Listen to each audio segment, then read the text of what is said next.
अनेक मूवी की स्टार्टिंग एक नाइट क्लब से होती है जहां पर चौरसिया नाम का एक पुलिस वाला नाइट क्लब में रेड मार देता है और वहां से आइदो नाम की एक लड़की मिलती है जिसे पुलिस स्टेशन में ले आया जाता है और वहां पर कुछ महिला पुलिस ऑफिसर्स उसे टॉर्चर भी करती हैं जिसके बाद उसे छोड़ दिया जाता है। अब हमें आइदो के बारे में पता चलता है कि वो एक प्रोफेशनल बॉक्सर है और वो जल्द ही इंडिया को रिप्रेजेंट करने वाली थी, जहां पर उसका कोच अपने बॉस से आइदो को भारत रिप्रेजेंट करने का एक मौका देने के लिए कहता है, लेकिन उसका बॉस ऐसा करने से मना कर देता है। अब इसके पीछे की कहानी ये है कि आइदो एक ऐसी जगह से बिलोंग करती थी जहाँ के लोग भारत को अपने आप से अलग मानते थे और साथ ही साथ वो भारत के अगेंस्ट जाकर खुद का एक कॉन्स्टिट्यूशन और फ्लैग भी बनाना चाहते थे। इन सभी चीज़ों को सोचकर बॉस को ये बिल्कुल लगता था कि आइदो भारत को करने का मौका उसे नहीं देना चाहिए और इसीलिए वो आइदो को भारत को रिप्रेजेंट करने का मौका नहीं दे रहा था, जहां पर वो उसकी जगह पर हरियाणा की एक लड़की गोपा को भारत को रिप्रेजेंट करने का मौका देना चाहता है। जहां पर आइदो का कोच अपने बॉस से कहता है कि आइदो गोपा को कई बार नॉकआउट कर सकती है, जिसे सुनकर उसका बॉस काफ़ी गुस्से में आ जाता है। जहां पर कोच आइदो से ये सभी चीज़ों को बताता है और आइदो भी पूरी तरह जोश में आ जाती है और वो कहती है कि वो ज़रूर ही गोपा को नॉकआउट करेगी और अपने आप को उस काबिल बनाएगी कि उसका बॉस उसे भारत को रिप्रेजेंट करने का मौका ज़रूर देगा।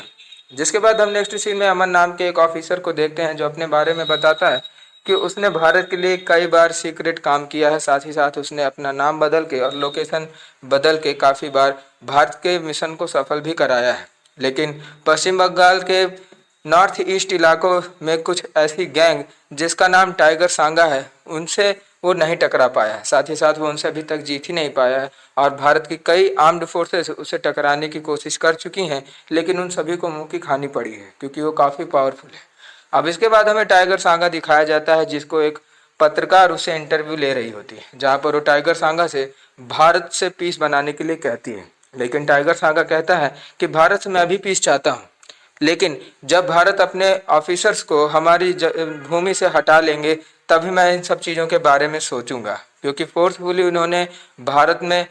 हमारी ज़मीन को मिला लिया है, लेकिन वो हमारे नागरिकों को तब तक नहीं मिला पाएंगी जब तक मेरी पूरी तरह से सहमति नहीं होगी। जिसके बाद वो रिपोर्टर उसे बताती है कि जल्द ही होम मिनिस्टर आपसे पीस के लिए मिलने आएंगे, जहां पर वो कहता है कि ये तो बहुत अच्छी बात है और मुझे पूरी उम्मीद है कि हमारी और उनकी मुलाकात काफ़ी अच्छी रहे। अब इसके बाद हम अमन को देखते हैं जो कि एक जगह किसी व्यक्ति को पकड़ने जा रहा होता है, जहाँ पर वो उस आदमी को पकड़ता है, लेकिन उसकी बातों से अमन उसे बोलता है कि तुम जॉनसन के लिए काम नहीं कर रहे हो,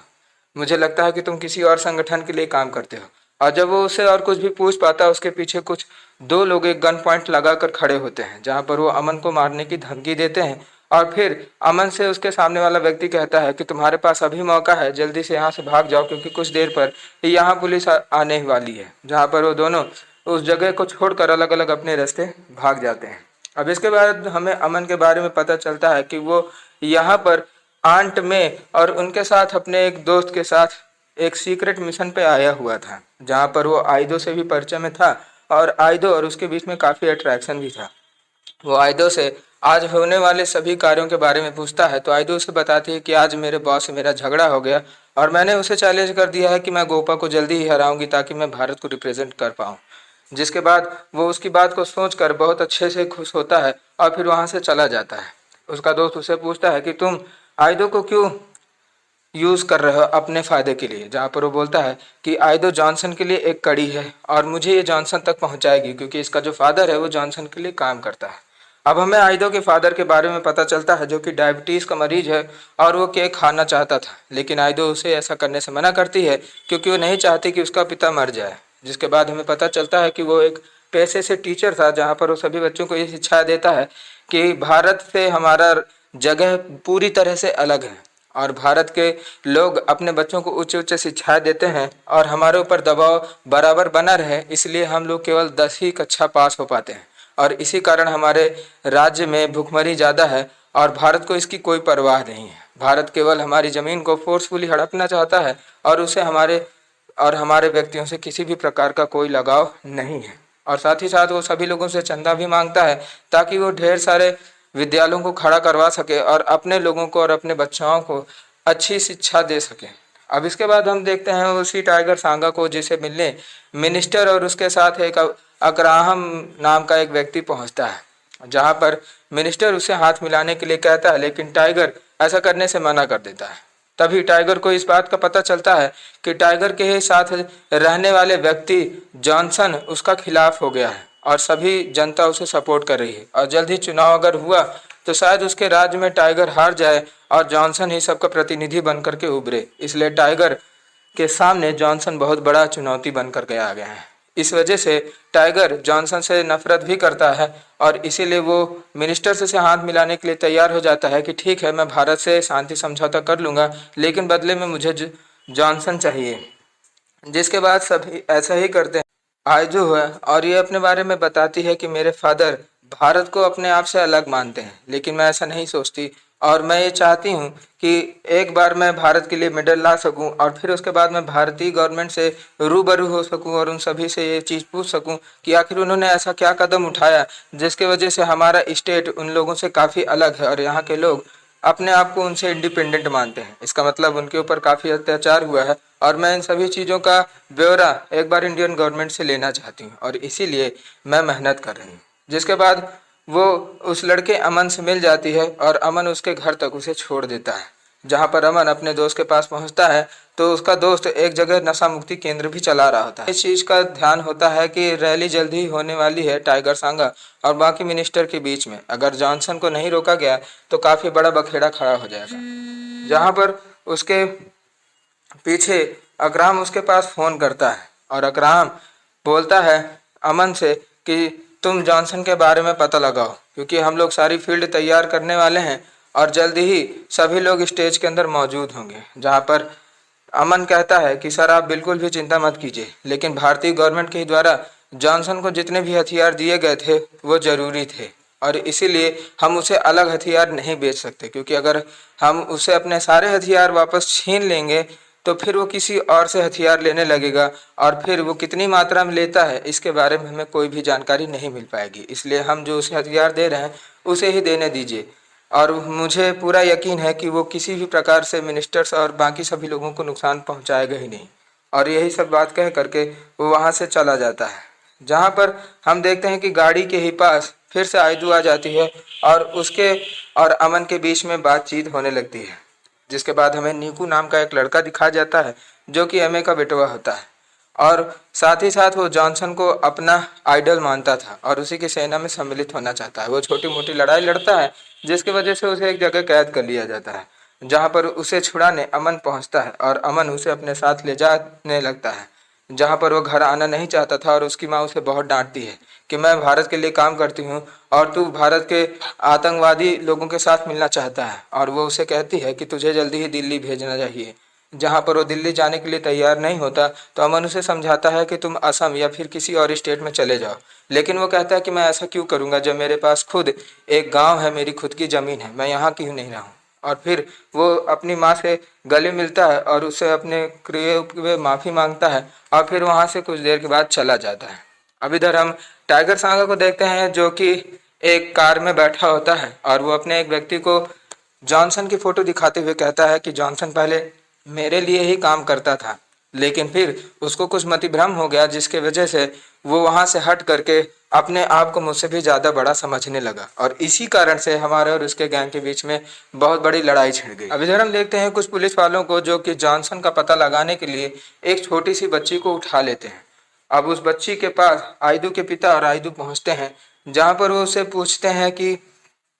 तुम्हारे साथ क्या हुआ, जहाँ पर वो लड़की उन्हें अपनी आप बीती सुनाती है, जिसे सुनकर आयदू को बहुत गुस्सा आता है और आयदू अपनी प्रैक्टिस को और जोर शोर से करने लगती है। टाइगर सांगा के लोग उसी इलाके में पहुंच जाते हैं जहां पर वो सभी लोगों को चेतावनी देते हैं कि जो लोग भी जॉनसन को सपोर्ट करते हैं वो जल्दी ही से जल्द अपना सपोर्ट वापस ले लें, क्योंकि अगर हमें ये पता चला कि जो लोग टाइगर सांगा को छोड़कर जॉनसन से मिले हुए हैं तो वो जान से जाएंगे। और यही सब चीज़ें जब बोलते रहते हैं तभी नीकू उठाकर एक पत्थर उनमें से किसी एक व्यक्ति को मार देता है, जिसकी वजह से वहाँ काफ़ी बड़ी लड़ाई छिड़ जाती है और टाइगर सांगा और जॉनसन के काफ़ी लोग एक दूसरे को मारकर मरने भी लगते हैं। और साथ ही साथ इधर हम देखते हैं कि स्टेज को जहाँ पर मिनिस्टर और बाकी सभी लोग आने ही वाले थे, उस स्टेज में पहले ही एक बम ब्लास्ट हो जाता है, जिसकी खबर चारों तरफ सोशल मीडिया और साथ ही साथ न्यूज़ में भी आने लगती है। ये सभी चीज़ों को सोचकर अकरम जब फ़ोन करता है अमन के पास, तो अमन उससे मिलने वहाँ पहुँचता है, जहाँ पर अकरम अमन से बातचीत कहता है कि पीस किसी भी तरह से कामयाब नहीं हो सकती, इसलिए जॉनसन को पकड़ना ज़रूरी है। जहाँ पर अमन कहता है कि सर जॉनसन को क्यों पकड़ा जाए, जॉनसन तो लोगों के हित का काम करता है और आप टाइगर को अपने साथ मिलाने के लिए रेडी हैं, तो जॉनसन को क्यों नहीं रेडी हो रहे हैं। टाइगर तो बहुत ही बड़ा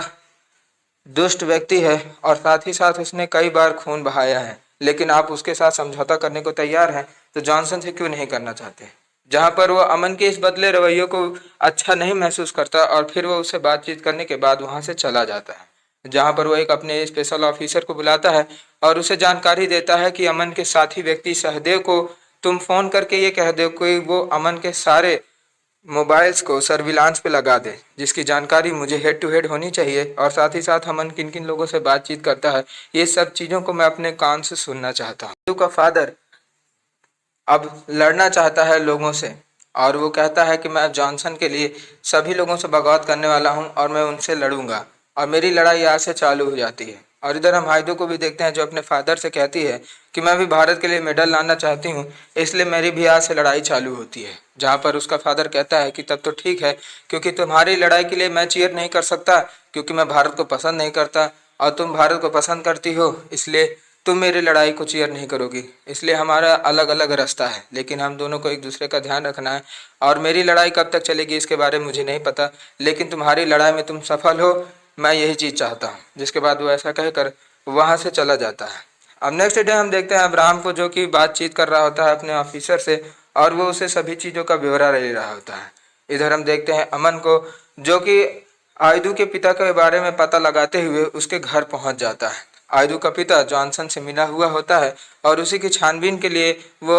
आयदू के घर पहुंचता है, जहां पर आयदू से कहता है कि यहाँ खतरा है और इसलिए तुम्हें जल्दी ही यहाँ से निकलना होगा। जहां पर वो अपना बैग पैक करने लगती है और इधर अमन सारे दस्तावेजों को खोजने लगता है, उनकी फ़ोटो लेने लगता है। तभी अचानक आयदू वहाँ आ जाती है और उसे ऐसा करते हुए देख लेती है। अब उसे पूरी तरह से उस पर यकीन हो जाता है कि ये कोई और शख्स है और फिर वो उसका नाम बोलती है कि तुम जॉस नहीं कोई और हो। दरअसल वो जॉस नाम के एक झूठे नाम से रह रहा था, जहाँ पर वो अपनी असली आइडेंटिटी को उसे बता देता है कि मेरा नाम जॉस नहीं है, मैं अलग व्यक्ति हूँ। और फिर इन सभी चीज़ को सुनकर आयदू को बहुत बड़ा धक्का पहुँचता है और कहती है कि मैं तुमसे प्यार करती थी, लेकिन तुमने मेरे पीठ पीछे छुरा भोंका। और फिर वो उसे घर से बाहर निकाल देती है और कहती है कि वो उसकी शक्ल अब दोबारा कभी देखना नहीं चाहती। अब इधर हम देखते हैं कि टाइगर सांगा और उसके के साथ जॉनसन के काफ़ी लोगों के बीच में लड़ाई झगड़ा होने लगता है।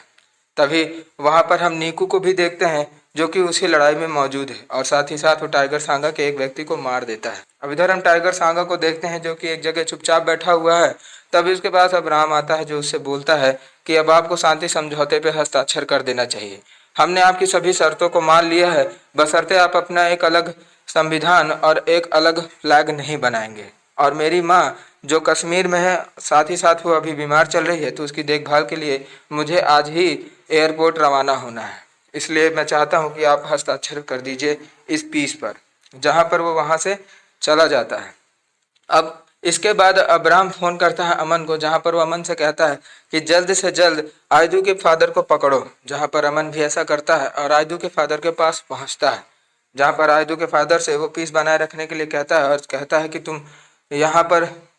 जो कुछ भी कारोबार चला रहे हो उन सबको बंद करो और पुलिस के हाथ में आ जाओ, सरेंडर कर दो। लेकिन आयदू का फादर कहता है कि मैं सरेंडर नहीं करने वाला हूँ। आपको पता है कि हमारे जो राज्य है उसमें सारे लोग पूरे साल जमकर खेती करते हैं और फिर वो चाहते हैं कि हमारी खेती से जो अनाज पैदा हुआ है वो अनाज जाए और फिर भारत के कई हिस्सों में बिके, जिससे हमें काफ़ी पैसे मिल सके और हमारा भी पेट पूजा हो सके। लेकिन आपको पता है भारत की जितने भी पुलिस ऑफिसर हैं या जो भी आर्मी के ऑफिसर हैं, उनमें अधिकतर लोग हमारे देश की सीमाओं में खड़े हुए हैं और 22 किलोमीटर का एक दायरा है जहां सर हमारे सारे अनाज के ट्रक रवाना होने चाहिए, लेकिन वह ऐसा नहीं हो पाते हैं क्योंकि उन्हें पूरी तरह से शक होता है कि ये भारत को नुकसान ही पहुंचाएंगे, इसलिए हमारा ट्रक रास्ते में पड़ा रह जाता है और उसमें जो अनाज भरा होता है वो सारे अनाज सड़ जाते हैं, जिसकी वजह से वो खराब हो जाते हैं और कोई भी चीज़ बिक नहीं पाती और हमारी आमदनी बिल्कुल भी नहीं बढ़ पाती। अब ऐसा कौन सा देश है और ऐसा कौन सा राज्य है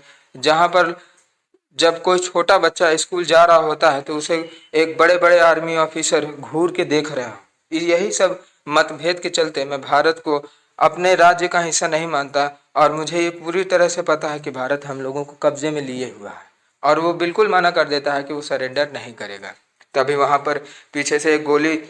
आती है और हमें पता चलता है कि सर्विलांस में अमन का फ़ोन होने की वजह से उसके पीछे ऑफिसर को अब्राहम ने पहले ही भेज दिया था, जहां पर गोलीबारी होती है और अमन सभी ऑफिसरों के सामने डटकर खड़ा हो जाता है। यहाँ पर आयदू का पिता वहां से भागने में कामयाब भी हो जाता है, जिसके बाद वो उनमें से एक ऑफिसर को लेकर के वहां से पहुंच जाता है और उससे रास्ते में बातचीत भी करने लगता है। जॉनसन के जितने भी लोग थे पढ़ने के लिए आते हैं तो सारे पुलिस वाले छुप कर जॉनसन के सभी लोगों को जान से मार देते हैं, जिसमें मे का छोटा बेटा भी